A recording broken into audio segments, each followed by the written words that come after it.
पराजय स्वीकार करने का तो प्रश्न ही नहीं उठता।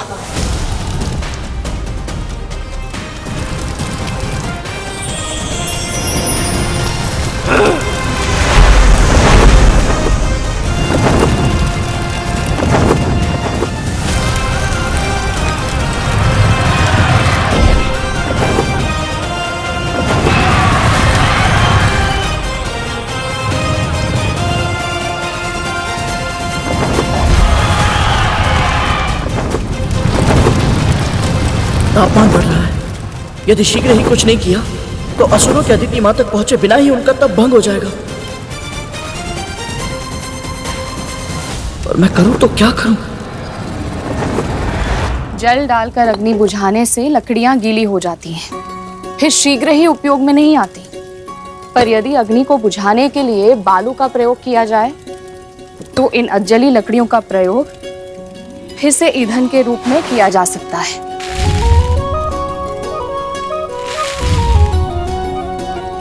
प्राकृतिक संसाधनों को व्यर्थ करना अनुचित है गरुड़। हमें सदैव उनका अधिक से अधिक उपयोग करना चाहिए।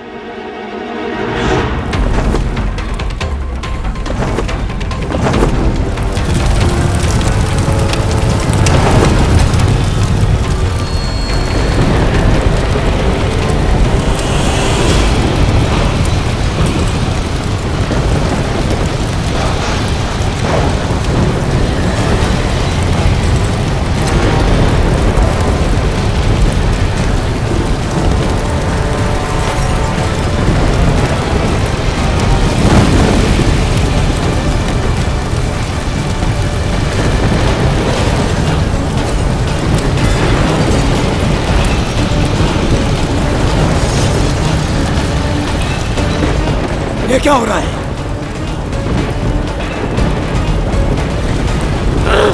ये कैसे हो रहा है?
माली, सुमाली और अग्निमुखम जैसे शक्तिशाली असुरों को परास्त करके तू प्रसन्न हो रहा है ना?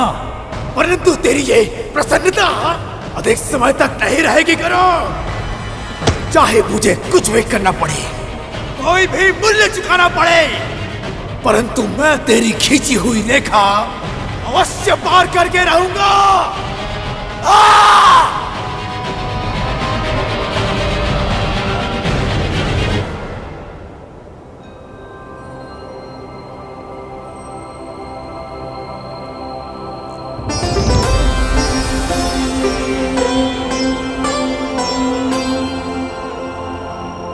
तीव्र भूख लग रही है।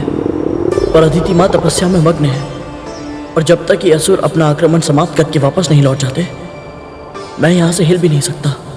न जाने कब किस नए मायावी राक्षस को भेज दे बजरंग भैया।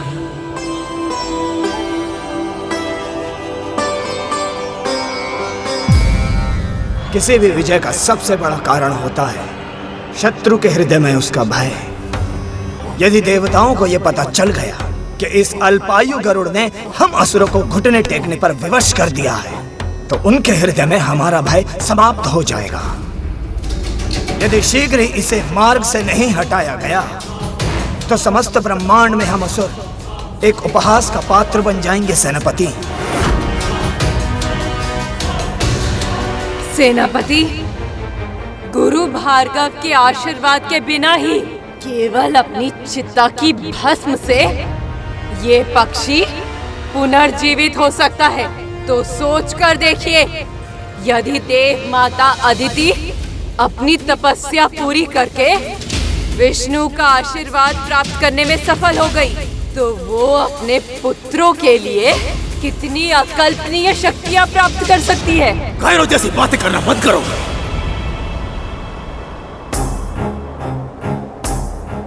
धक्का अवश्य लगा है हमारे प्रयासों को, परंतु हम अभी तक पराजित नहीं हुए। गरुड़ यदि अग्नि से जलकर नहीं मरा, इसका यह अर्थ नहीं है कि हम उसे मार नहीं सकते। स्मरण रहे, संजीवनी विद्या हम असुरों की शक्ति है, किसी पक्षी की नहीं। गजासुर, जाओ और अपने पैरों से उस गरुड़ को कुचल कर वापस आना। जो आज्ञा सेनापति। सिंहमुखम, तुम भी साथ जाओ और अपने नुकीले दांतों से उस पक्षी के मांस को फाड़ डालना और इतना तीव्र प्रहार करना कि उसकी अस्थियां अनेकों भागों में टूट जाएं। आज भूमि रक्त से लाल होनी चाहिए। जो आज्ञा सेनापति। मिलकर कार्य करोगे तो विजय अवश्य मिलेगी। और स्मरण रहे, या तो उसके प्राण हर लेना या अपने प्राण गंवा देना। यदि बिना विजय के तुम वापस आए, तो मैं तुम्हारे जीवन को मृत्यु से भयानक बना दूंगा। जाओ।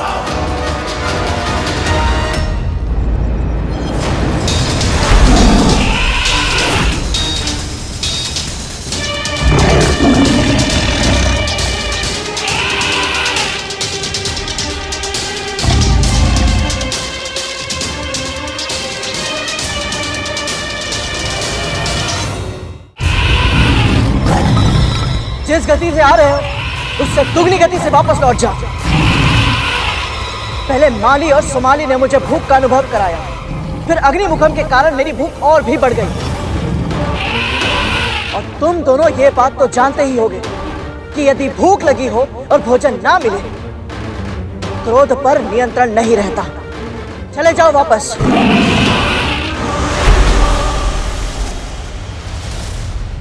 हमें बचा लो गरुड़, हमारे प्राणों की रक्षा करो। हमें अभय दान दो, रक्षा करो हमारी। प्राण रक्षा, अभय दान, वो भी उस शत्रु से जिसे तुम्हें मारने के लिए भेजा गया है। हम तुम्हारे शत्रु नहीं हैं। हमारी इच्छा के विरुद्ध जाकर हमें मृत्यु की धमकी देकर हमें असुर सेना में सम्मिलित होने के लिए विवश किया गया था, और अब असुरों की अकारण और अंतहीन हिंसा से तंग आ गए हैं हम। मैं स्वभाव से शाकाहारी हूँ। वज्रांग के आदेश से निर्दोष प्राणियों की हत्या करने के लिए विवश हूँ मैं।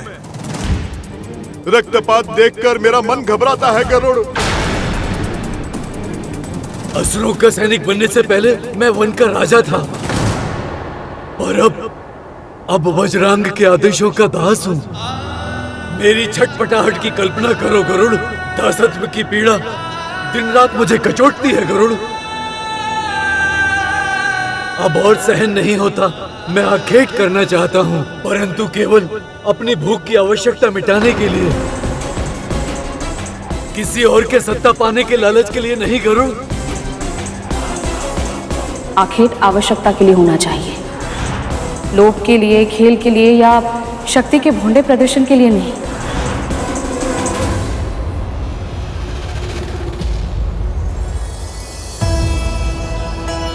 मेरी माँ ने भी मुझे यही सिखाया है।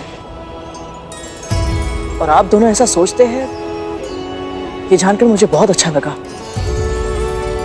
पर बजरंग भैया की सेना में आप दोनों को रहना नहीं है, तो फिर ये बात आप उन्हें क्यों नहीं बता देते? क्योंकि वो कभी नहीं समझेंगे, हमारे प्राण ले लेंगे वो, या फिर ऐसा जीवन जीने पर विवश कर देंगे जो कि मृत्यु से भी भयानक होगा। हमें उनके अधीन हुए बहुत वर्ष हो गए, लेकिन आज तक ऐसा कोई योद्धा नहीं मिला जो उनको चुनौती दे सके। केवल आप ही हैं जो संजीवनी विद्या के बिना भी मृत्यु के द्वार से सकुशल वापस आए हैं। यदि समस्त संसार में कोई हमें वज्रांग के क्रोध और दंड से बचा सकता है, तो वो केवल तुम हो भाई गरुड़, केवल तुम।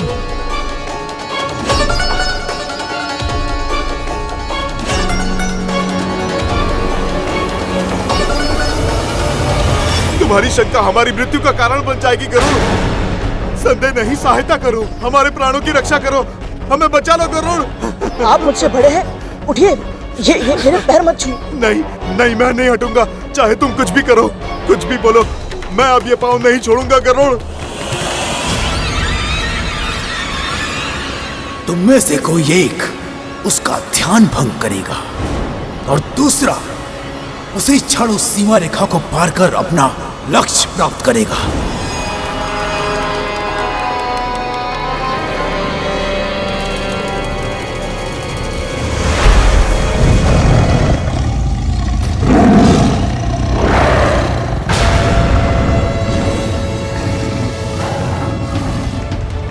छल हुआ मेरे साथ।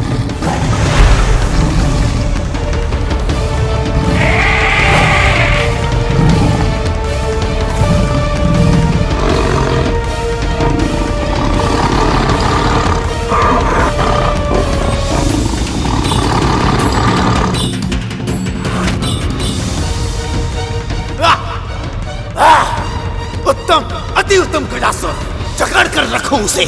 फंस गया गरुड़, फंस गया।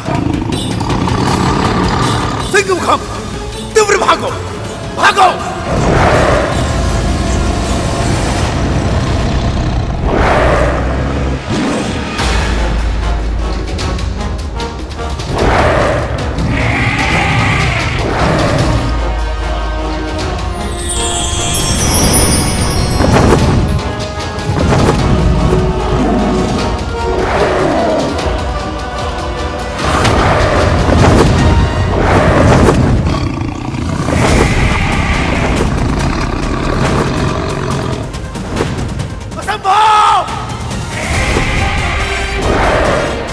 ये नहीं हो सकता।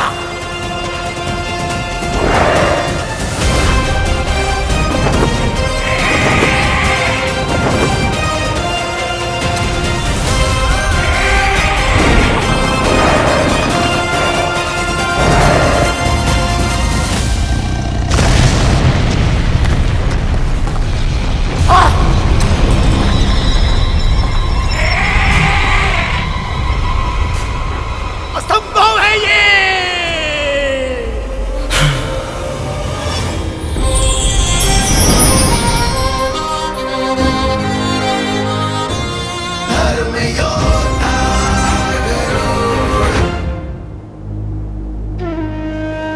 भूख इतना अधिक सताएगी तो मैं अदिति माँ की रक्षा के दायित्व पर अपना ध्यान कैसे केंद्रित कर पाऊंगा?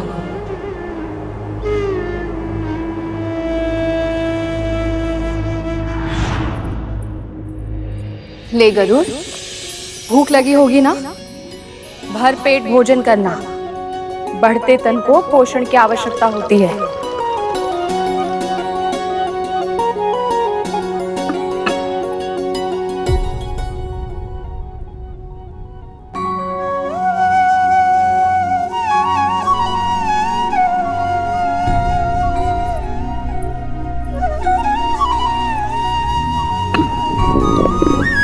लगता है तेरा पेट भरा नहीं है।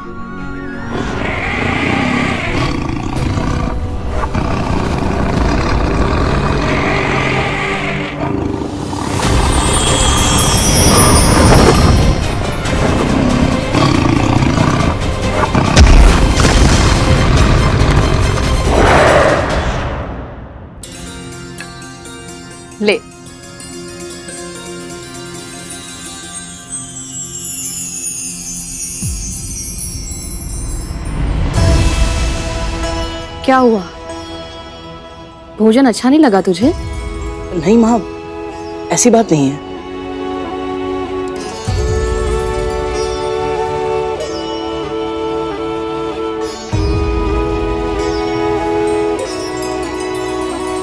स्वाद तो अच्छा है और कद्रू दीदी को भी मेरे हाथ का भोजन स्वादिष्ट लगता है, तो तुझे क्यों नहीं अच्छा लग रहा? पता नहीं माँ, इस भोजन से मेरी भूख मिटती ही नहीं है। मैं जानता हूँ आप बहुत श्रम से, बहुत मन से मेरे लिए भोजन बनाती है, पर न जाने क्यों मुझे स्वाद ही नहीं आता माँ। और ये भोजन खाने का मेरा मन नहीं करता। मुंह खोल अपना, दिखा मुझे।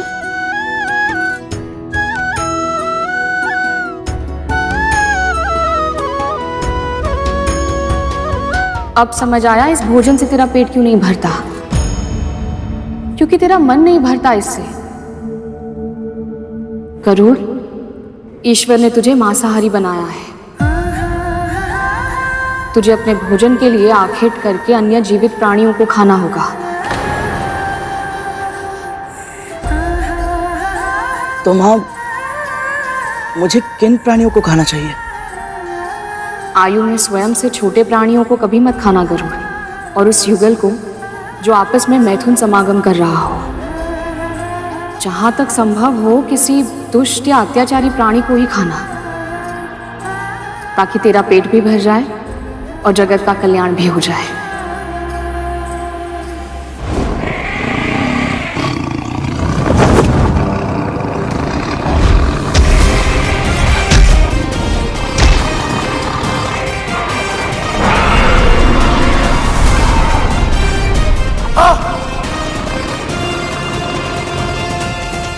असंभव है ये गजासुर को निकल गया।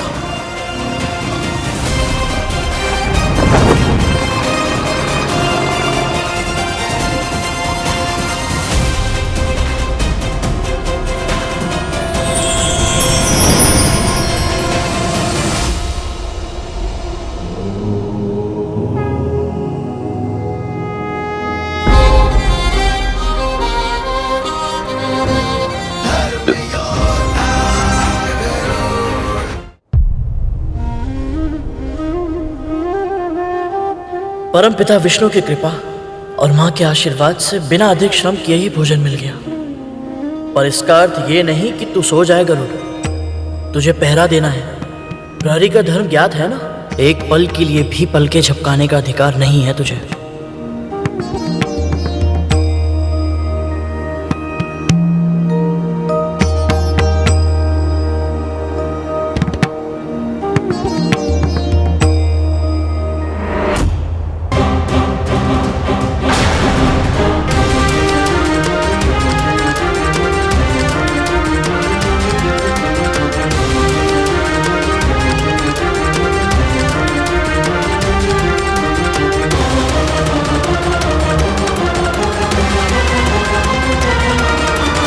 तो ये रेखा पार करने के लिए नहीं आ रहा था क्या गरुड़?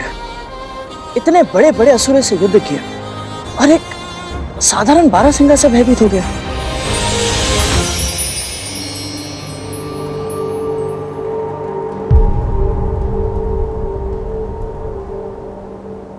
प्रणाम बाबा। दीर्घायु भव पुत्र। यहाँ किसी बारहसिंगा को देखा है तुमने?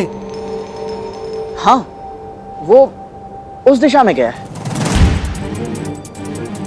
लगता है बारहसिंगा मुझे दौड़ा दौड़ा कर मार देगा। क्या हुआ बाबा? इसके सींग में मेरी अरणी अटक गई है और वो उसे लेकर के इधर उधर भागा फिर रहा है।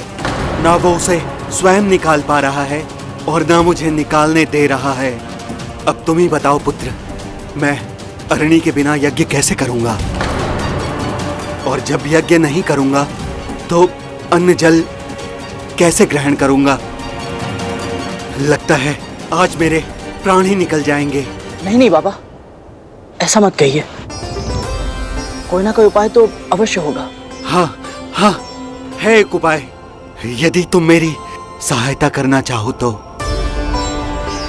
तुम एक पक्षी हो और तुम उड़ के उसे ढूंढ सकते हो और तुम मेरी अरणी वापस ला सकते हो। बोलो पुत्र, तुम इस असहाय वृद्ध ब्राह्मण की सहायता करने का उपकार करोगे ना?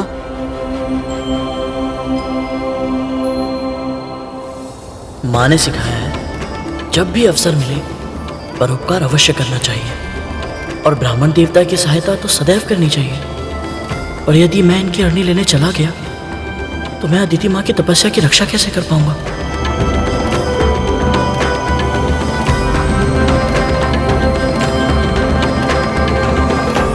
लगता है तुम मेरी सहायता नहीं करना चाहते हो।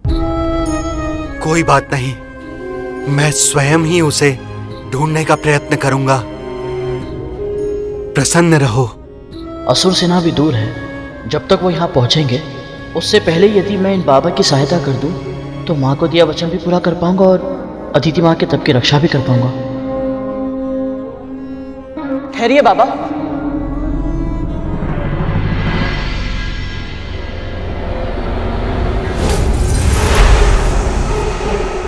आप मेरी पीठ पर बैठ जाइए। यदि हम दोनों मिलकर ढूंढेंगे तो वो बारासिंगा शीघ्र ही मिल जाएगा। मैं तो सोच रहा था इसके यहाँ से जाते ही रेखा पार कर जाऊंगा, पर इसने तो फंसा दिया।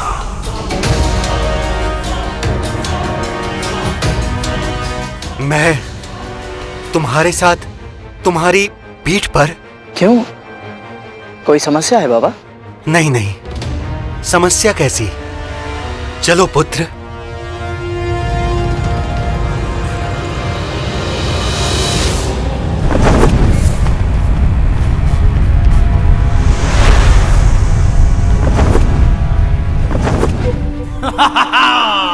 उत्तम राहु, उत्तम। जो कार्य माली सुमाली की बुद्धि नहीं कर पाई, सिंह मुखम और गदासुर का बल नहीं कर पाया, अग्नि मुखम का अग्नि तत्व नहीं कर पाया, तुम्हारे छल ने उस कार्य को सहज कर दिया।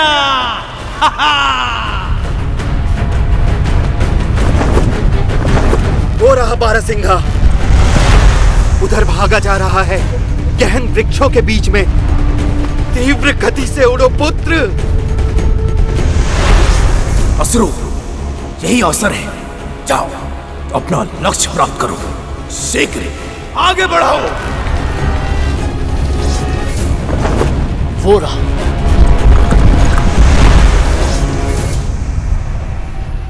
अरे कहाँ गया? उधर देखो पुत्र, वो रहा। अभी पकड़ता हूं इसे। फिर लुप्त हो गया।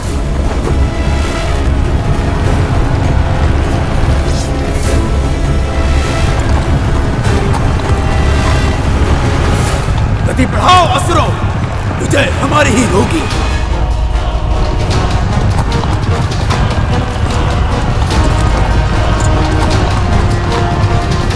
शीघ्र ही लौटना होगा मुझे। असुर कहीं अदिति माँ तक ना पहुंच जाए। ये मूर्ख पक्षी मेरे जाल में फंस गया। अब इसे तब तक भटकाऊंगा जब तक असुर सेनापति वज्रांग देव माता तक पहुंच नहीं जाते। वो रहा बारासिंगा, दूर भागा जा रहा है। गति बढ़ाओ पुत्र, तीव्र और तीव्र। कुछ विचित्र लग रहा है। मुझे इतनी उत्तम दृष्टि के बाद भी बारासिंगा दिखाई नहीं देता और इन बाबा को हर बार दिख जाता है। माँ यहाँ होती तो कोई ना कोई उपाय अवश्य सुझाती, पर जो मुझे दिखाई भी नहीं दे रहा उसे कैसे ढूंढूं मैं?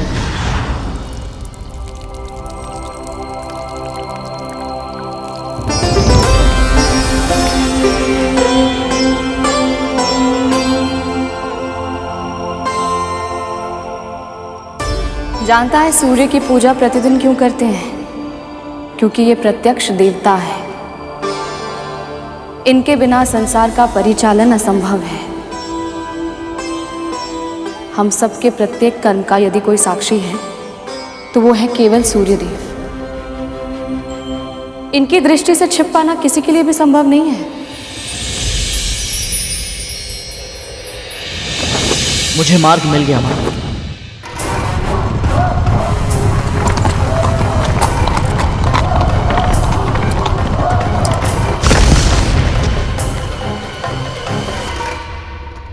रुक क्यों गए पुत्र? हमें बारहसिंगा को ढूंढना है। चिंता मत कीजिए बाबा, मैं आपकी सहायता ही कर रहा हूं।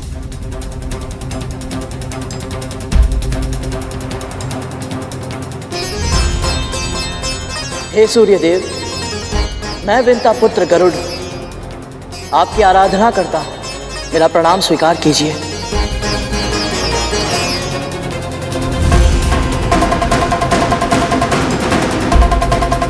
ओम सूर्यदेवाय नमः। सूर्य का आह्वान क्यों कर रहा है ये? सूर्यदेवाय नमः। ओम सूर्यदेवाय नमः। ओम सूर्यदेवाय नमः। ओम सूर्यदेवाय नमः। ओम सूर्यदेवाय नमः।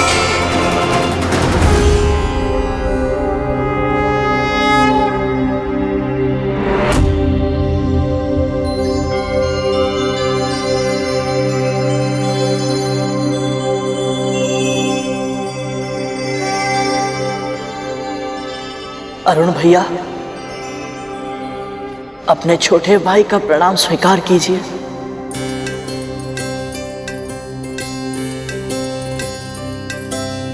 मुझे तुम पर गर्व है गरुड़। मां को दास्ता के श्राप से मुक्त करवाने के लिए हर संभव प्रयत्न कर रहे हो तुम।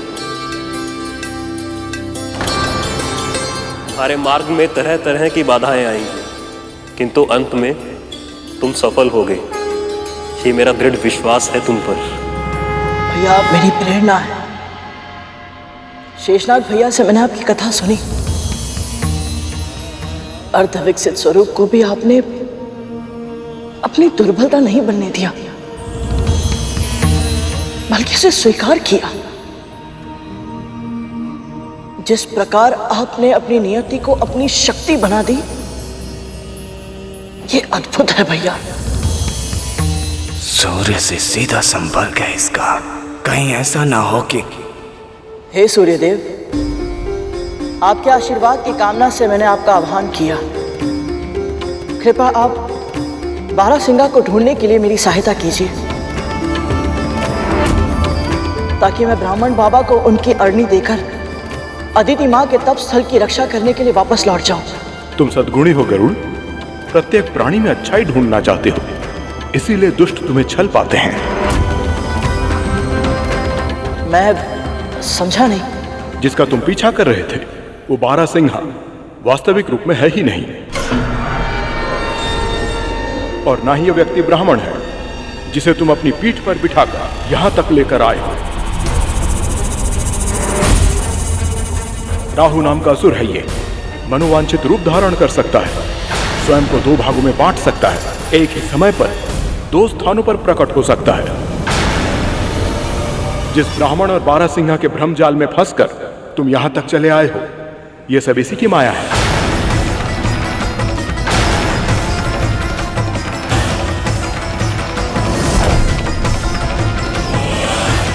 हाँ, हाँ, असुर हूं मैं और छल विद्या है मेरी, किंतु मेरा भेद बताकर तूने बहुत बड़ा अपराध किया है सूर्य।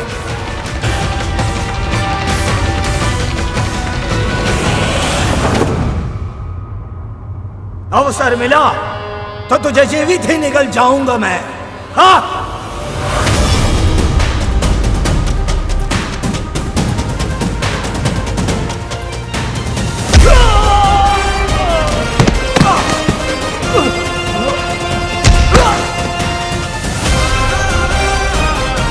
तू मेरे सामने ब्राह्मण का रूप लेकर आया था, इसलिए तुझे मैं छोड़ रहा हूं, किंतु दंड अवश्य मिलेगा तुझे। जिस प्रकार तूने स्वयं को दो भागों में बांटकर मेरे साथ छल किया है, यदि फिर किसी के साथ ऐसा छल किया तो तू सदैव के लिए दो भागों में बंट जाएगा, और फिर तेरे दोनों भाग कभी एक साथ नहीं हो पाएंगे। ये मेरा श्राप है।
हे सूर्यदेव, अरुण भैया, आप दोनों ने मेरी सहायता की। आपके ही कारण मैं अदिति माँ की तपोभूमि की रक्षा कर पाया और माँ को दिया वचन भी निभा पाया। आप दोनों का बहुत बहुत आभार।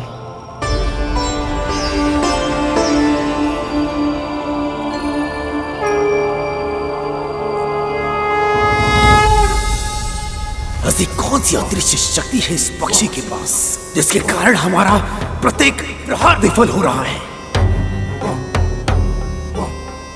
ना ये बल से पराजित होता है और ना ही छल से। क्रोध से भी नहीं होगा सेनापति,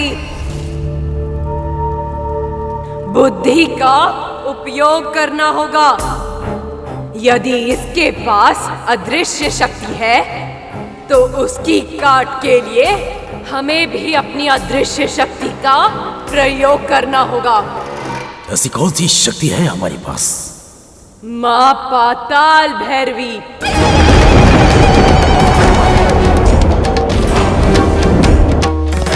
स्मरण कीजिए सेनापति, घनघोर तपस्या के कारण आपको वरदान मिला था।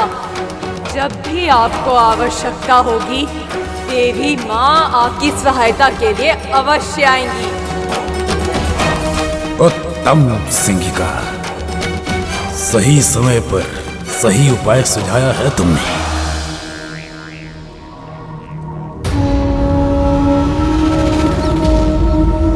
परंतु माँ का क्रोध अत्यधिक प्रबल है। यदि हमने एक पक्षी का वध करने के लिए माँ का आह्वान किया और उन्हें उचित नहीं लगा तो उचित अनुचित के लिए अब विलंब हो चुका है सेनापति। पहले ही हमारी माता अदिति चिंतित हैं। यदि देव माता की तपस्या भंग करने का अपना वचन हम पूरा नहीं कर पाए तो कितनी निराश होंगी वो, कितना दुख पहुंचेगा उन्हें। सही कहा तुमने, असुर है हम। उचित अनुचित वाद विवाद व्यर्थ है। हमें किसी भी प्रकार अपने मनोवांछित लक्ष्य को प्राप्त करना है। यही हमारी रीति है और नीति।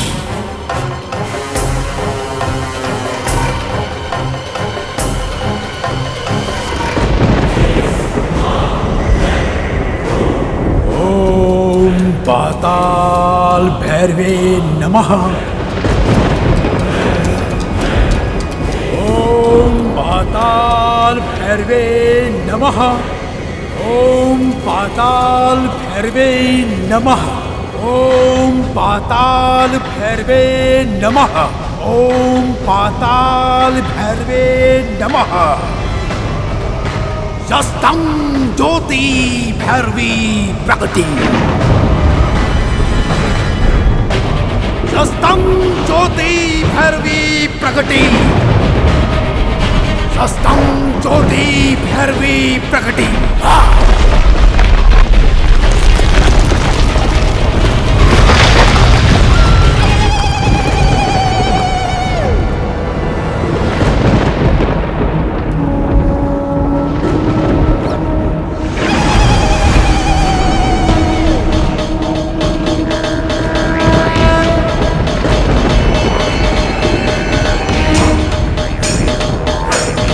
प्रणाम स्वीकार करें माता। बिना विधि विधान के अचानक मेरा आह्वान क्यों किया है तूने? शीघ्र कारण बता, अन्यथा अपने विनाश के लिए तैयार हो जा।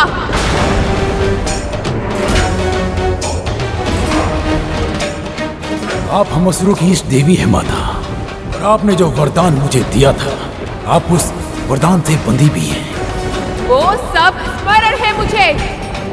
बता, क्या चाहिए तुझे? ये पक्षी मेरे मार्ग में बाधा बन रहा है माता। मेरे नेत्रों में कांटा बनकर चुभ रहा है।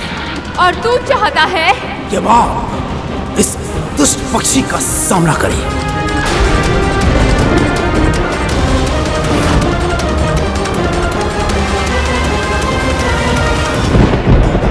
उस पक्षी ने कोई अपराध नहीं किया, फिर भी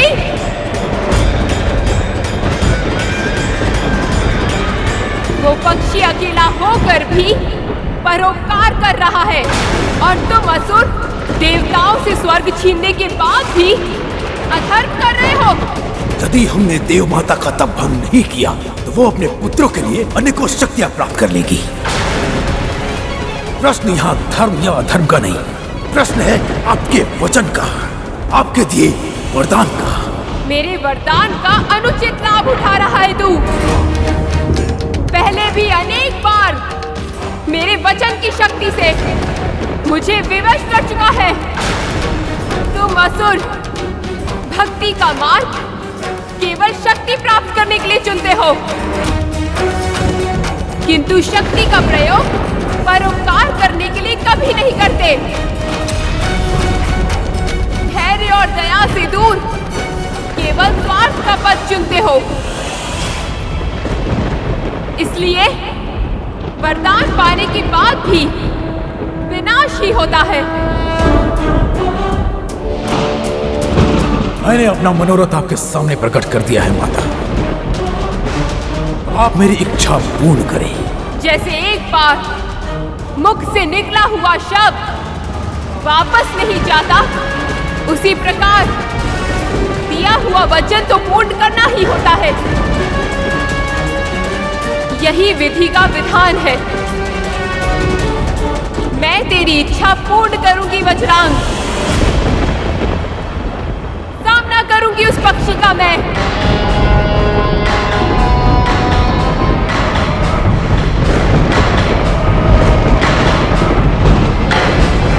तुम्हारा सुझाया उपाय अवश्य कार्य करेगा सैनिका। जब स्वयं पाताल भैरवी उसका सामना करेगी, अब उस दुष्ट की मृत्यु निश्चित है।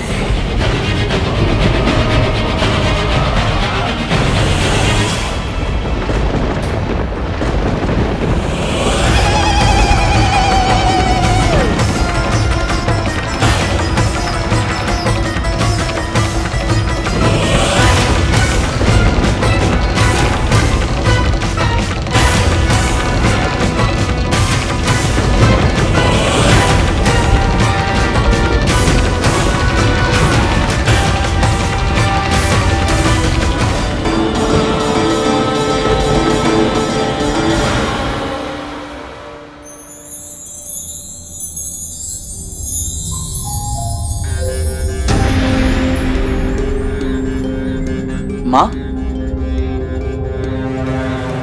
देवी माँ का रूप इतना रौद्र क्यों है?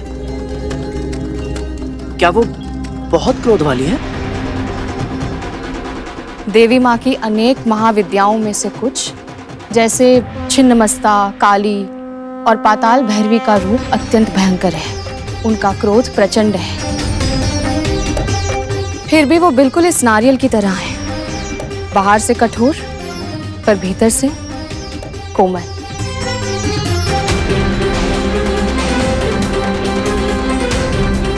स्वभाव से मृदु और ममता में अनंत।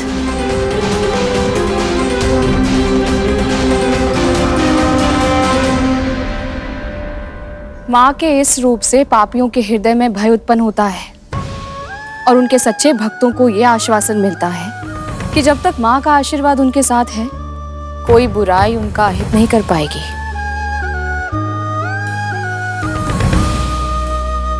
किंतु माँ, देवी माँ ने भगवान शिव के ऊपर पांव क्यों रखा है? एक बार देवी माँ संसार की रक्षा के लिए दैत्यों का वध करने पर विवश हो गई थी। अनगिनत दुष्टों का संहार किया इन्होंने, पर तब तक इनका क्रोध विकराल रूप धारण कर चुका था। अपने आवेश पर इनका नियंत्रण नहीं रह गया था। ऐसा लगने लगा था जैसे इनकी अंतहीन शक्ति अब पूरे ब्रह्मांड का विनाश करके ही रहेगी। ऐसे में शिव शंकर जगत कल्याण के लिए देवी माँ के मार्ग में भूमि पर लेट गए और शीघ्र ही महाकाली ने अनजाने में चरण अपने आराध्या के ऊपर रख दी है। और जब देवी माँ को यह अनुभव हुआ कि इन्होंने क्या कर दिया है, तो ये ग्लानि से भर उठी। रक्त से सनी इनकी जीवा मुंह से बाहर निकल आई और इनका क्रोध पूरी तरह शांत हो गया। अद्भुत है देवी माँ, अद्भुत है इनका क्रोध, इनका प्रेम।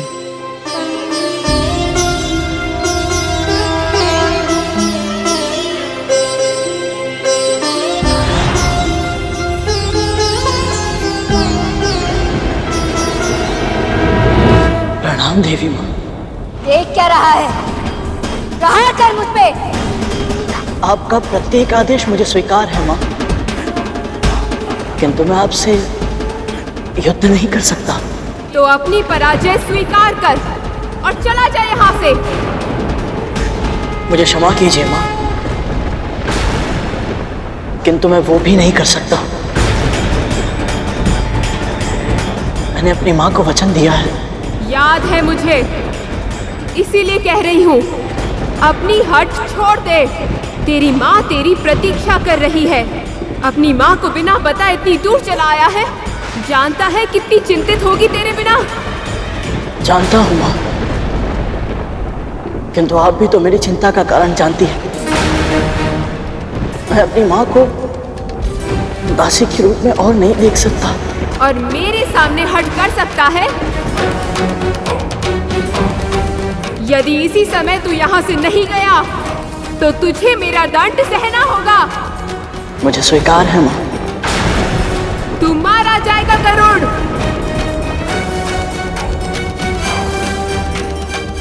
यदि यही मेरी नियति है तो फिर मैं चाहकर भी इसे बदल नहीं सकता।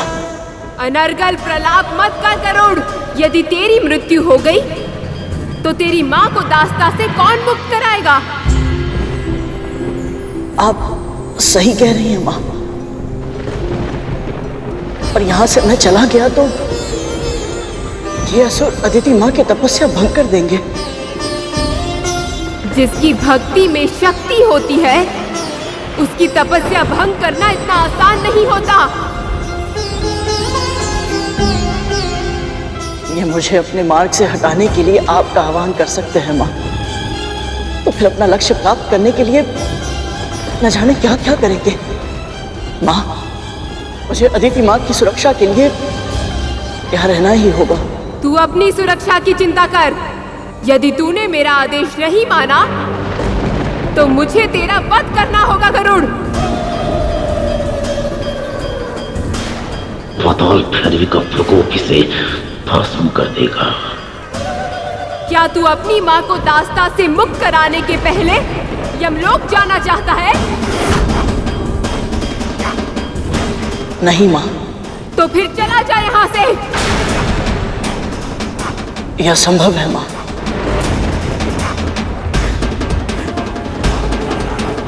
पहले प्रत्येक बात पर माँ माँ कर रहा था, अब ना ना कर रहा है।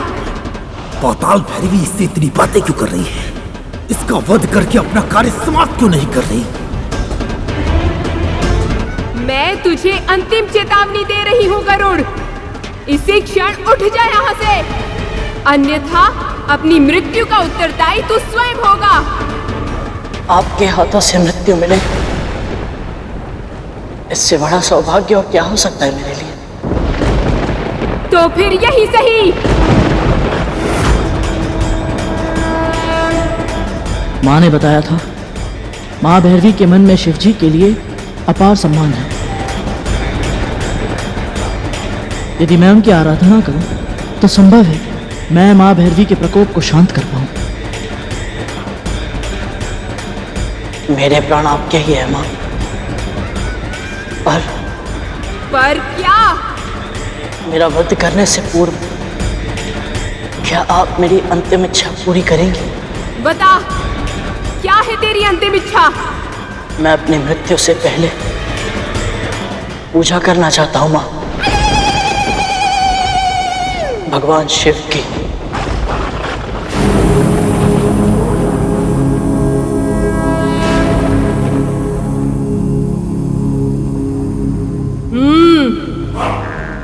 बड़ा चतुर है तू। जा, दी अनुमति, कर ले अपनी अंतिम इच्छा पूरी।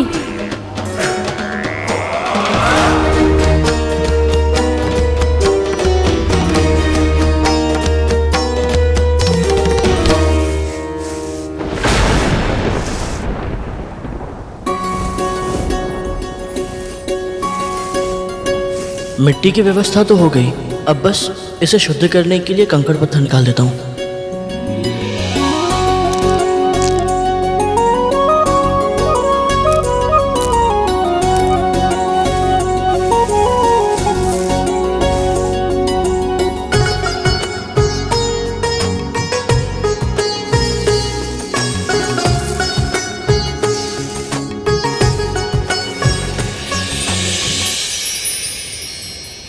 ये ले, पहले जल से मिट्टी गीली कर, तभी तो ठहरेगी। मूर्ख कहीं का।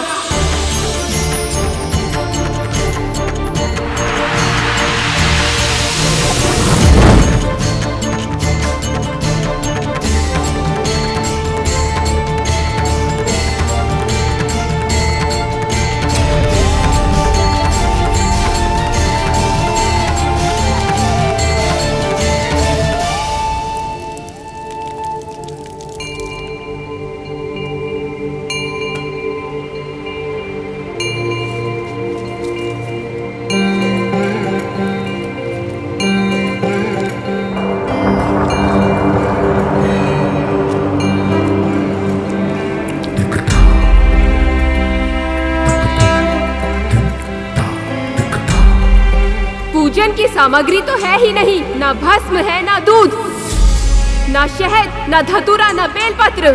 कैसे करेगा पूजन?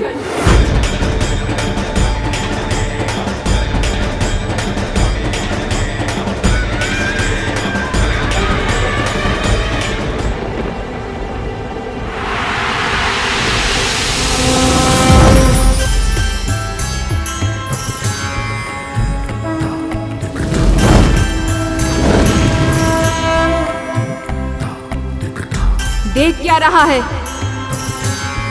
पहले शहद को दूध में मिलाकर शिवलिंग को स्नान करा। ये पाताल भैरवी इससे इतनी बातें क्यों कर रही है?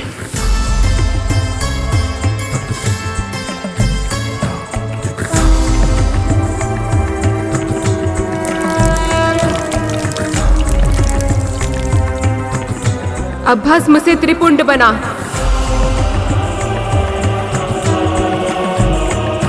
और अर्पित कर।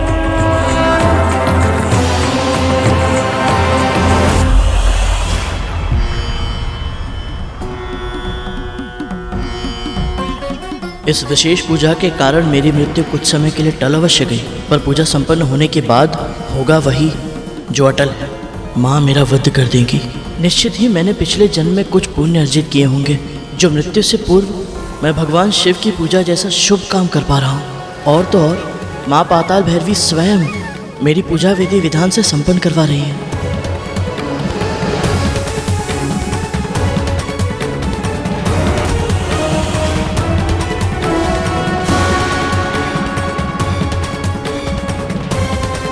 हे शिव शंकर, हे भोले भंडारी, मेरी भक्ति स्वीकार करे और स्वीकार करे मेरी प्रार्थना। मैं नहीं जानता कि मैं उचित कर रहा हूँ या अनुचित, बस इतना जानता हूँ प्रभु कि जो कर रहा हूँ अपनी माँ के लिए कर रहा हूँ।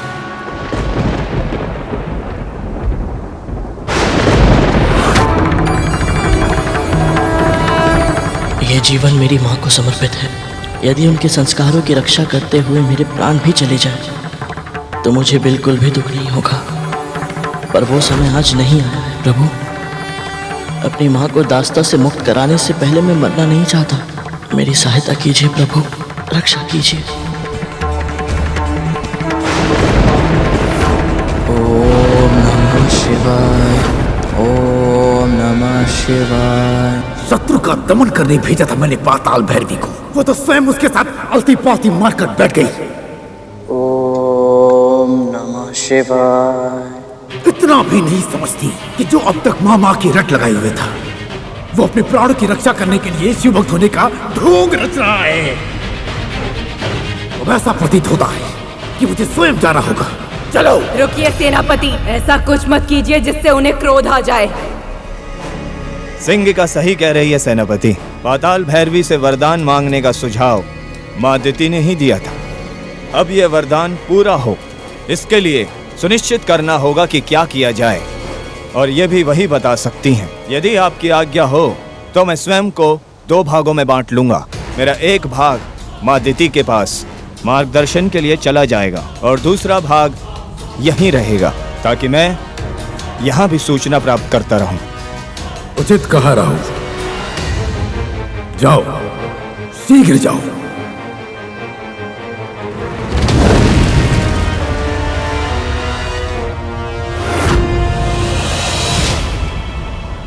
ओम नमः शिवाय। ओम नमः शिवाय। सावधान! सर्वशक्तिमान, महाज्ञानी, जगत पिता महर्षि कश्यप की प्रिया, असुर वंश की जननी, महारानी दिति पधार रही है।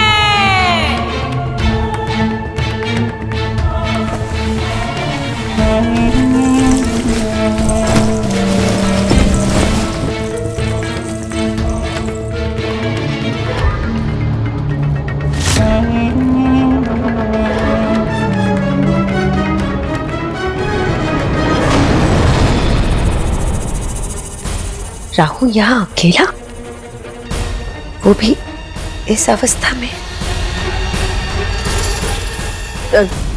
तुम सब जाओ यहाँ से।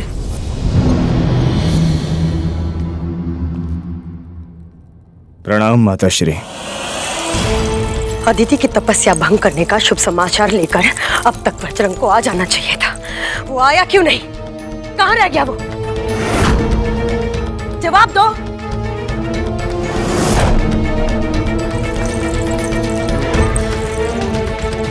क्या हुआ पुत्र? तुम्हारे चेहरे का रंग क्यों उड़ा हुआ है? देव माता की तपस्या तो कब की भंग हो जाती माँ, पर क्या? एक पक्षी है जो हमारे प्रयासों पर पानी फेर रहा है माँ। पक्षी? नाम क्या है उसका? माँ विंता का दूसरा पुत्र गरुड़।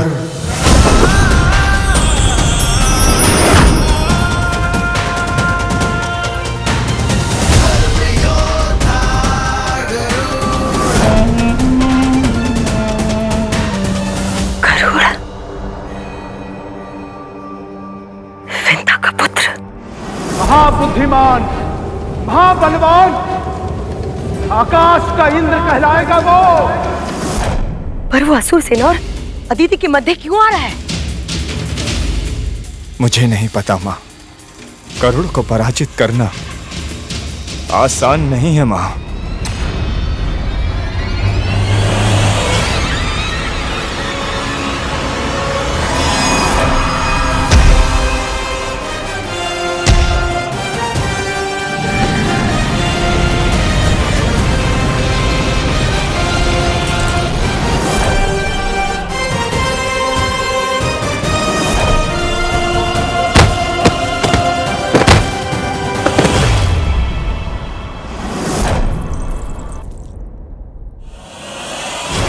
एक काम करो, अपने दूसरे भाग से संपर्क स्थापित करो और पता करो कि वहां पे क्या हो रहा है। मुझे बताओ, शीघ्र करो। जो आज्ञा माता।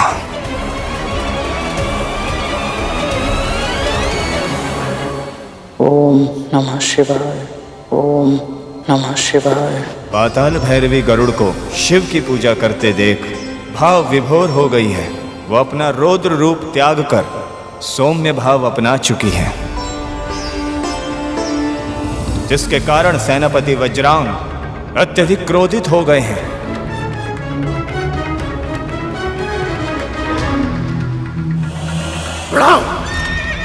और सिंगिका के सुझाव के विपरीत अपना रथ लेकर उन दोनों की ओर बढ़ रहे हैं।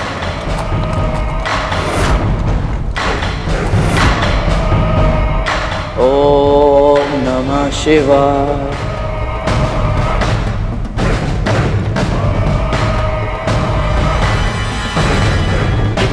ये क्या कर रही है देवी?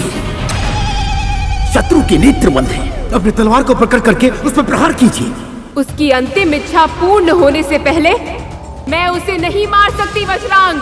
अंतिम इच्छा नहीं, ये मृत्यु को टालने का बहाना है। बहाना है तो बहाना सही। जैसे तुझे वचन दिया है उसी प्रकार इसे भी वचन दिया है मैंने।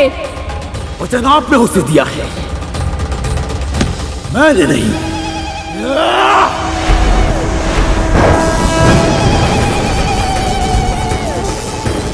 असुरों की इष्ट देवी हूँ, इसीलिए तुझे प्राण दान देती हूँ। अन्यथा मेरे शिव शंकर की पूजा भंग करने वाला एक क्षण भी मेरे सामने जीवित नहीं रहता।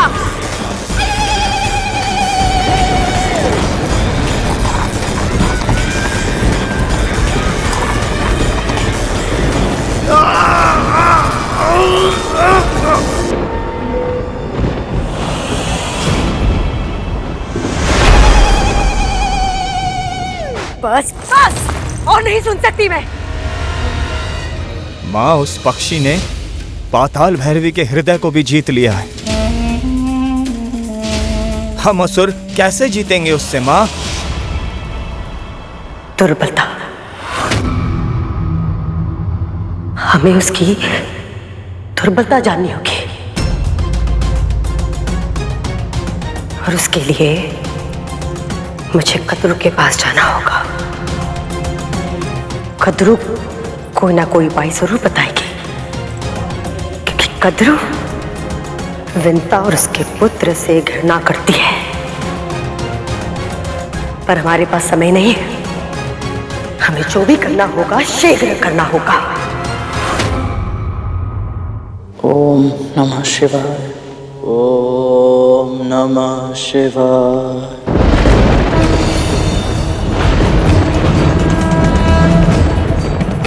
ओम नमः शिवाय।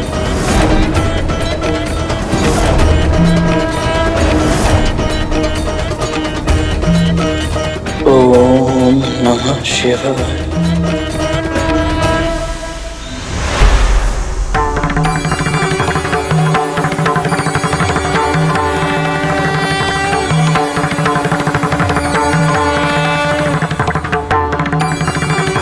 इस बालक पे दया कीजिए देवी, हमारे पुत्र जैसा है ये, निर्मल निर्दोष, केवल परोपकार करने की इच्छा से आपके सामने बैठा है। जीवित रहना चाहता है केवल इसलिए कि अपनी माता को दास्ता से मुक्त करा सके। हे प्रभु, आप तो जानते हैं कि मेरे हृदय में इसके लिए कितनी ममता उमड़ रही है। यदि मैंने वज्रांग को वचन न दिया होता तो मैं इसके सामने शत्रु के रूप में कभी ना आती। मैं क्या करूं प्रभु, चाहकर भी अपना वचन तोड़ नहीं सकती। उसकी कोई आवश्यकता नहीं है देवी, आपने वचन दिया था कि आप गरुड़ का सामना करेंगे, वो आपने संपूर्णता से पूर्ण किया। भक्त की भक्ति के आगे तो भगवान सदैव ही हारते आए हैं। मैं आपका संकेत समझ गई प्रभु। अब मैं इसे जीवन दान दूंगी और वरदान भी। सच्चा शिव भक्त होने के नाते मेरे वरदान का उच्च अधिकारी है ये।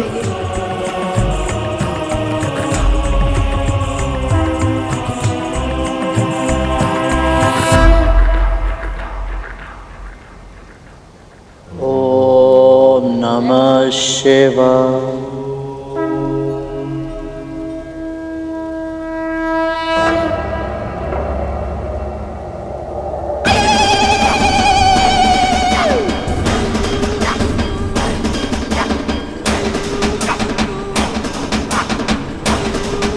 माँ, मेरी पूजा समाप्त हुई, अब आप मेरे प्राण ले लीजिए।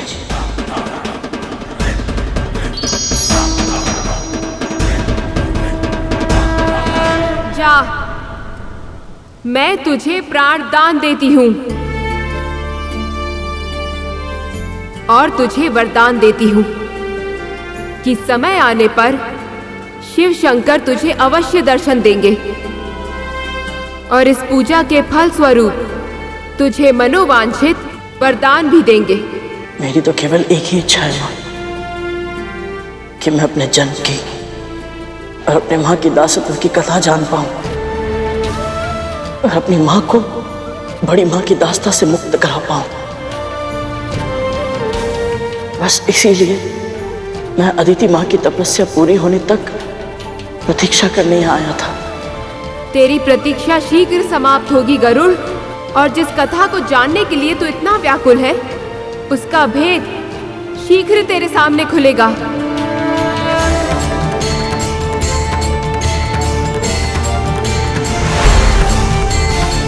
माँ पाताल भैरवी ने मुझे वरदान दिया है।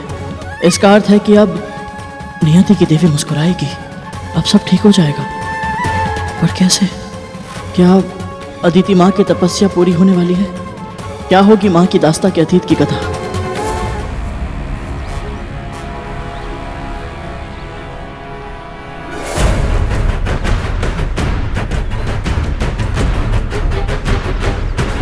कालिया भैया,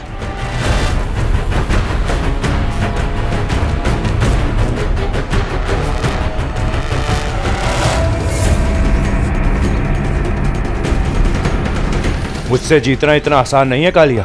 किंतु जीतने की चेष्टा करना तो गलत नहीं है ना भैया। शाबाश मेरे पुत्रों, शाबाश। कालिया, इस संसार में कुछ भी असंभव नहीं है। तक्षक, स्मरण रखना, सम्मान विजेता का होता है, पराजित का नहीं।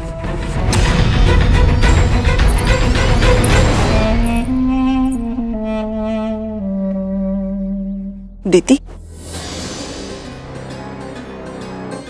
तक्षक, कालिया, बहुत हुआ खेल, थक गए होगे, जाओ जाके भोजन कर लो।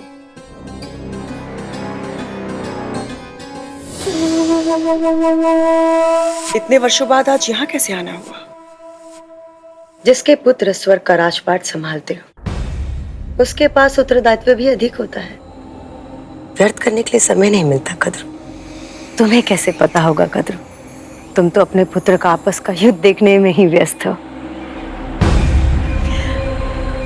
आजकल तुम्हारे पुत्र किसके साथ युद्ध कर रहे हैं? या देवताओं को पराजित करने के बाद अत्यधिक आत्मविश्वास में आ गए? सावधान रहना चाहिए, न जाने कब कौन कहां से रणभेरी बजा दे। ये ऐसा क्यों कह रही है? कहीं ऐसा तो नहीं कि इसी ने गरुड़ को भेजा हो मेरे पुत्रों के साथ युद्ध करने के लिए?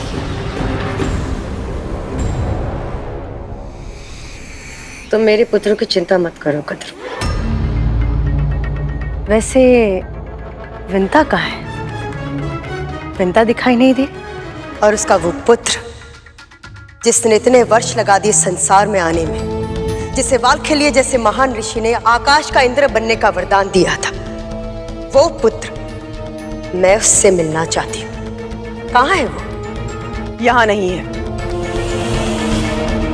तो फिर कहाँ है?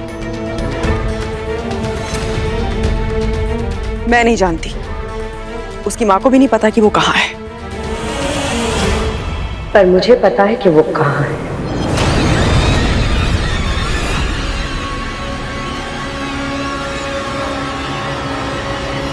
तुम्हें कैसे पता? कहाँ है वो? क्या वो जीवित है? केवल जीवित नहीं, बल्कि अपनी प्रभुत्व स्थापित कर रहा है। और बिना किसी सहायता के अदिति की तपस्या की रक्षा कर रहा है और चुनौती दे रहा है मेरे पुत्र व्रजंग को कि उसके जीते जी उसकी खींची हुई रेखा को कोई पार करके अदिति तक नहीं पहुंच सकता। और तुम्हें पता है आश्चर्य की बात क्या है? मेरे पुत्र और असुर सेना को कोई भी योद्धा उस तक पहुंच नहीं पा रहा है। सबको पराजित कर रहा है वो गरुड़।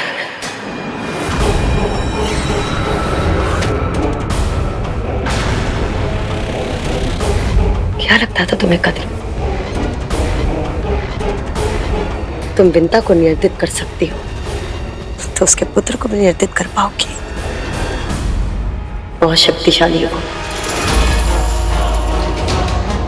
बहुत शक्तिशाली है। इतना शक्तिशाली है कि मेरे पुत्र तो क्या, स्वयं पाताल भैरवी भी उसका कुछ नहीं बिगाड़ पा रहे।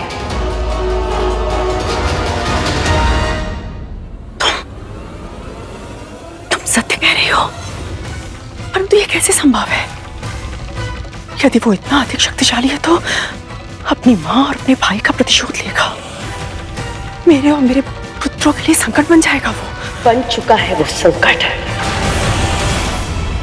संकट बन चुका है वो मेरे पुत्रों के लिए। तभी तो मैं तुम्हारे पास आई हूं कथा, ये जानने के लिए कि कोई तो दुर्बलता होगी, कोई तो दुर्बलता तुम जानती हो तो मुझे बताओ, ताकि मेरे पुत्र उस समस्या को सदैव के लिए समाप्त कर सके। दुर्बलता? कौन सी दुर्बलता, कैसी दुर्बलता? 8 प्रहर सदैव माँ माँ माँ के नाम की रट लगाए रहता है। इसके अतिरिक्त ना कुछ सोचता है, ना कुछ कहता है और ना ही कुछ करता है वो।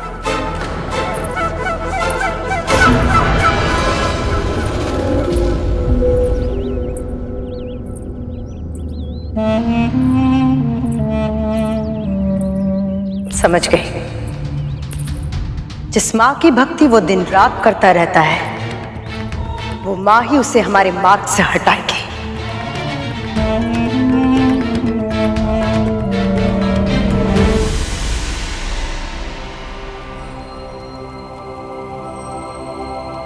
गरुड़,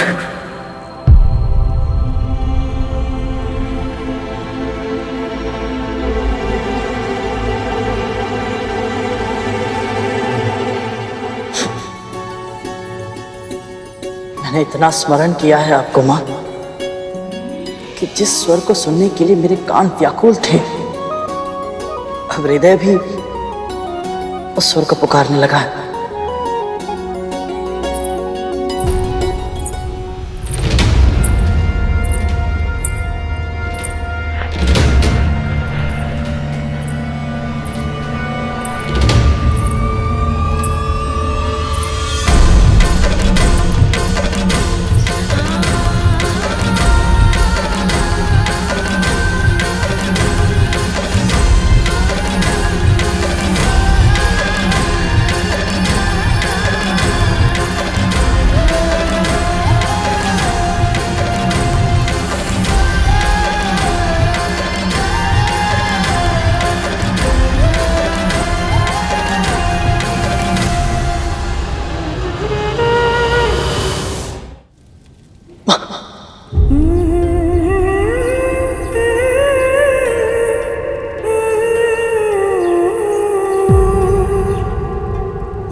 मुझे क्षमा कर दीजिए माँ, मैंने आपको बिना बताए घर छोड़कर इतनी लंबी यात्रा तय कर ली।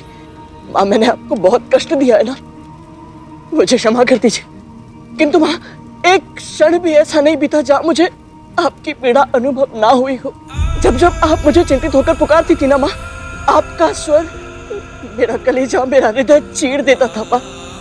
बस उस पल ऐसा लगता था अभी उड़कर आपके पास आ जाओ, आपकी डांट खाओ, आपका स्नेह पाओ, पर मैं चाहकर भी वापस नहीं आ सकता था माँ। मुझे ज्ञात है माँ, आप नहीं चाहती कि मुझे अतीत का सत्य पता चले। मुझे ज्ञात है आपने मुझसे कहा था कि आप दासी होने की इस नियति को स्वीकार कर चुकी, पर माँ, आपका गरुड़, आपका पुत्र आपकी इस विवशता को स्वीकार नहीं कर सकता माँ। इसीलिए मुझे जानना है कि आप बड़ी माँ की दासी कब, कैसे और क्यों बनी। इसलिए अपने प्रश्नों के उत्तर ढूंढने के लिए मुझे आपसे दूर होना पड़ा माँ। और ऐसा करके मैंने कोई अच्छा काम नहीं किया है, आपको बहुत दुख पहुंचाया है। मुझे क्षमा कर दीजिए ना माँ।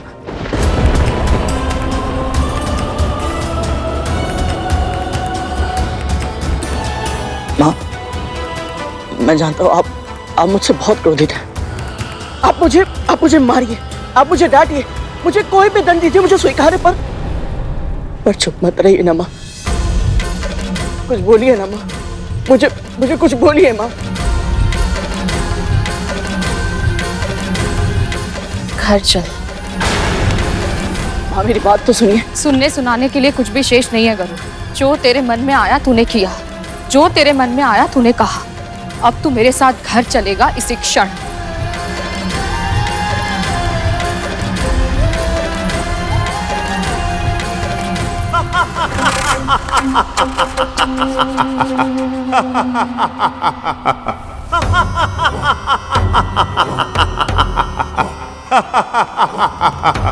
जिस माँ का नाम ले लेकर इस गरुड़ ने हम सबको संकट में डाल दिया था, उसी का उपयोग करके कितनी आसानी से आपने इसे मार्ग से हटा दिया। अद्भुत हो माँ, अद्भुत। अद्भुत तो वो माया है जिसने तुम जैसे मायावी को भी चकमा दे दिया। वो विंता नहीं, असुरों की विकट योद्धा सिंहिका है। समझ गए? जिस माँ की भक्ति वो दिन रात करता है, वो माँ ही हमारे मार्ग से उस कांटे का उपचार करेगी। कद्रू, कहना क्या चाहती हो तुम? विंता को तुम्हें सौंप दूं, इस बात का तो प्रश्न ही नहीं उठता, क्योंकि जब तक वो मेरे नियंत्रण में है, मेरी पुत्र सुरक्षित है। कद्रू, मुझे विंता को अपने साथ ले जाने की कोई आवश्यकता नहीं है, क्योंकि मेरे पास सिंहिका है, जो एक ही समय में कई विंताओं का रूप धारण करके गरुड़ को भ्रमित कर सकती है। बस तुम प्रतीक्षा करो, बहुत ही जल्द गरुड़ की मृत्यु का शुभ समाचार तुम्हें शीघ्र ही प्राप्त होगा। यदि तुमने इस असंभव कार्य को संभव कर दिखाया, तो ये गदरू तुम्हारा उपकार कभी नहीं भूलेगी।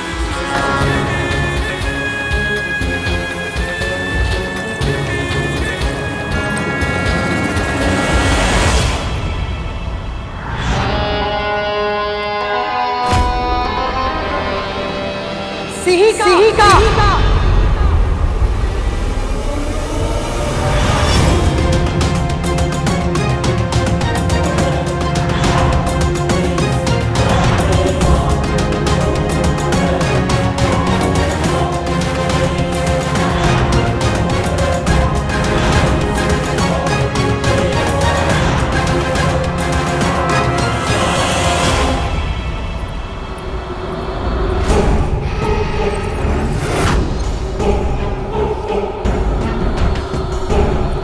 माँ ने मुझसे कुछ पूछा क्यों नहीं कि मैं इतने समय से कहाँ था, मैं यहाँ क्यों आया हूँ, और अदिति माँ को कैसे पहचानता हूँ मैं? क्या हुआ? चल। मैं यहाँ से नहीं जा सकता माँ। मैंने आपकी सौगंध ली है कि इन असुरों को अदिति माँ की तपस्या भंग करने नहीं दूंगा मैं। तूने मेरी सौगंध ली है ना, मैं तुझे इस सौगंध के बंधन से मुक्त करती हूँ। अब चल। ये जानकर भी कि मैं असुरों से अदिति माँ की तपस्या की रक्षा कर रहा हूँ, माँ ने मुझे कुछ कहा क्यों नहीं? अब क्या हुआ? माँ, मेरी अनुपस्थिति में ये असुर अदिति माँ को प्रताड़ित करेंगे, उनकी तपस्या भंग करेंगे। ऐसे में आप मुझे यहाँ से चलने के लिए क्यों कह रही हैं? क्योंकि ये विवाद देवों और असुरों के मध्य है, हमें इसमें उलझने की कोई आवश्यकता नहीं है। पर माँ, अदिति माँ की आराधना में विघ्न पड़ गया तो ये प्रभु विष्णु का, उनकी भक्ति का अनादर होगा। अनादर होगा तो होता रहे, हमें अपने प्राण बचाने हैं पुत्र।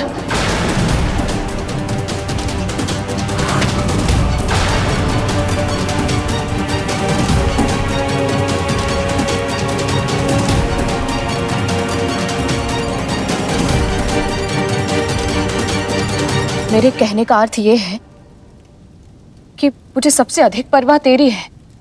परायों के लिए तुझे अपने प्राण संकट में डालने की मूर्खता करते हुए नहीं देख सकती मैं। माँ ने आज तक जो भी मुझे सिखाया है उसके विपरीत बात क्यों कर रही हैं आज? आपने मुझे जो संस्कार सिखाए थे उसमें से एक संस्कार ये भी था कि कभी कभी मूर्खता करना बुद्धिमानी से अच्छा विकल्प होता है। कैसी मूर्ख है ये विंता, अपने पुत्र को व्यवहारिक ज्ञान के विपरीत उल्टी शिक्षा दी है इसने। क्या हुआ माँ? आप कभी किसी परिस्थिति में व्याकुल नहीं होती, ना आपका मन भटकता है, ना मस्तिष्क विचलित होता है।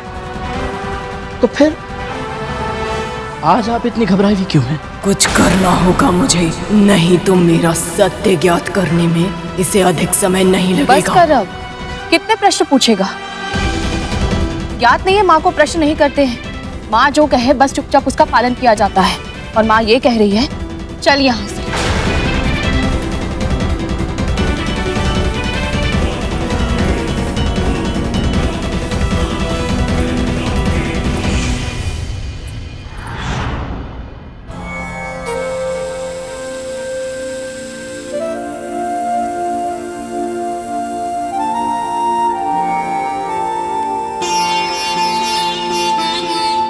जिज्ञासा ज्ञान प्राप्त करने की पहली सीढ़ी होती है गरुड़। चाहे जो भी प्रश्न मन में आए उन्हें पूछने से कभी हिचकिचाना मत।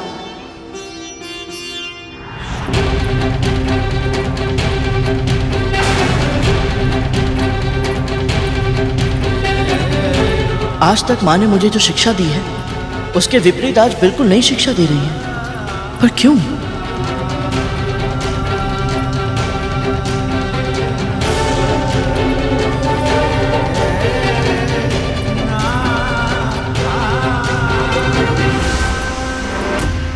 पैरों में छाले पड़े हैं क्या?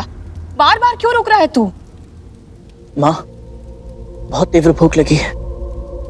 घर जाने में बहुत देर हो जाएगी। कुछ खा के चले? तुझे समझ क्यों नहीं आ रहा? हम यहाँ नहीं रुक सकते हैं। जो खाना है घर चल के खा।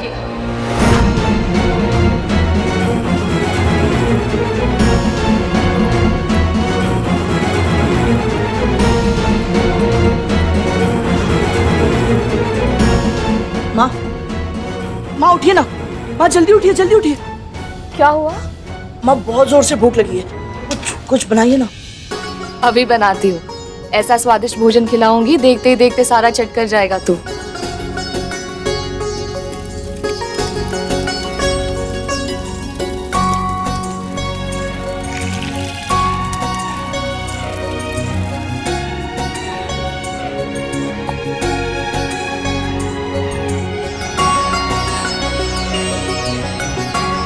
माँ बहुत स्वादिष्ट है।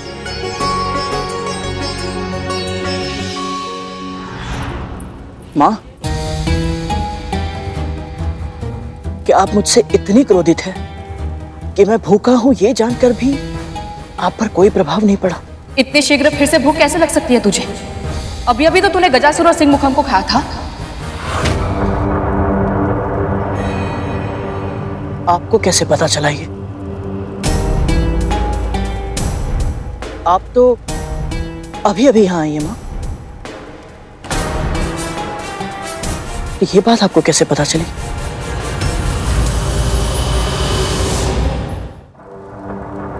मैं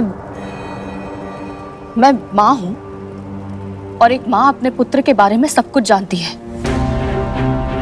जैसे तुझे मेरा स्वर सुनाई दे रहा था, वैसे ही मुझे भी तेरे विषय में पल पल की सूचना थी।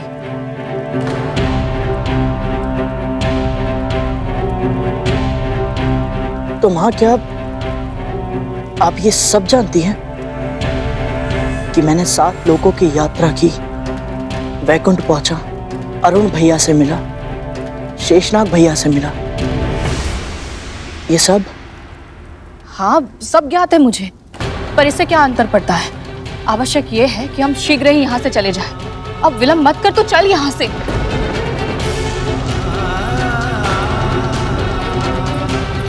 कुछ समझ नहीं आ रहा। मुझे लगता था मैं माँ के कुछ कहे बिना ही उनकी प्रत्येक पीड़ा, उनके मन का हर भाव, हर बात जान सकता हूँ। पर इस समय तो ऐसा लग रहा है जैसे मैं अपनी माँ को जानता ही नहीं।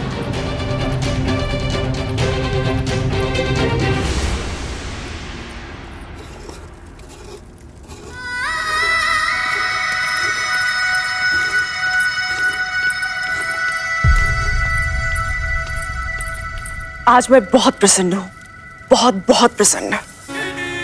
कोई विशेष कारण है महारानी? बस इतना समझ ले कि एक बहुत बड़ी चिंता थी जो आज समाप्त होने वाली है। दिन रात वो चिंता व्यग्र कर रही थी मुझे, किंतु अब मैं सुख की नींद सोऊंगी।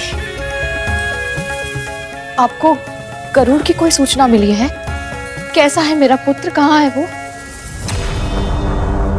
समस्त संसार की धुरी तेरा पुत्र ही तो है, उसके अलावा तो इस संसार में कुछ है ही नहीं। पर महारानी, एक ही रट बार बार सुन के मेरे कान पिघलने लगे हैं विंता, बस कर। और हाँ, नारियल के लड्डू के साथ कुछ पेड़े भी बना लेना, जिस शुभ सूचना की प्रतीक्षा में कर रही हूँ। बस एक बार आ जाए वो, सबको लड्डू और पेड़े बांटूंगी मैं, तू भी खा लेना।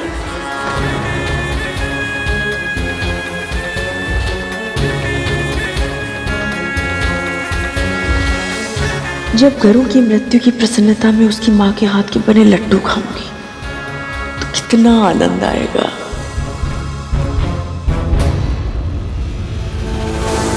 इन्हें इतना प्रसन्न देखकर न जाने क्यों मुझे अजीब सा संदेह हो रहा है। नहीं, कुछ अनुचित नहीं सोचना चाहिए मुझे।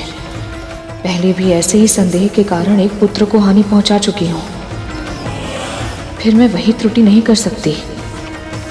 हे नारायण, मेरे पुत्र की रक्षा कीजिएगा। ओम विष्णवे नमः, ओम विष्णवे नमः, ओम विष्णवे नमः।